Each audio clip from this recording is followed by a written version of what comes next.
अशा व्यक्तीसाठी केक बनवत आहे की ज्या व्यक्तीला तुम्ही कितीही एफर्ट घेऊन जरी केक बनवून दिला तरी त्याला कधीच तो कुठलीही वस्तू बनवून द्या तुम्ही, तो कधीच त्याची तारीफ करणार नाही. त्याचं म्हणणं असं आहे की जर आपण समोरच्याला सांगितलं की खूप छान बनवलीस, तर तो समोर करताना तो जास्त मेहनत घेणार नाही.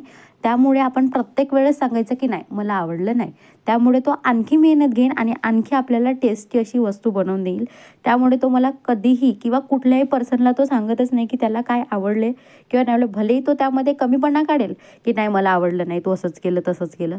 यामधला हा कस्टमर आहे. तर याच्या वाईफचा आहे बर्थडे, तर त्यासाठी मला या केकची ऑर्डर आलेली होती. फ्रेंड सर्कलमधलाच आहे.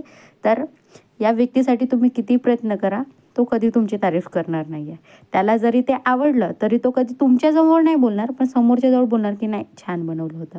सो अशातला हा एक व्यक्ती आहे जो तुम्हाला कधीच कॉम्प्लिमेंट देणार नाही.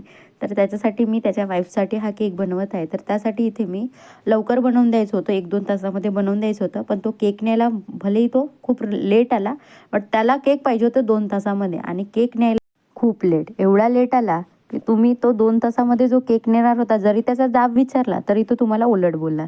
सो इथे अर्जंट द्यायचं आहे म्हणून मी खूप धावपळीत हा केक केला, पण तो बंदा काही आला नाही. तर इथे जो आपला येलो कलरची क्रीम मी फिल केली आणि त्यानंतर हार्ट शेप दिलं आणि साईडला सुद्धा डिझाईन करून घेतलेली आहे एकच नोझलने आणि टूथपिकच्या मदतीने न करता मी चाकूच्या मदतीने ते हार्ट शेप तिथे ड्रॉ केलं आणि बंदा आलाच नाही. सो इथे आपला जो केक आहे तो इथे रेडी झालेला आहे. काही स्प्रिंकल टाकून मी त्याला दिली आणि आपला केक इथे रेडी.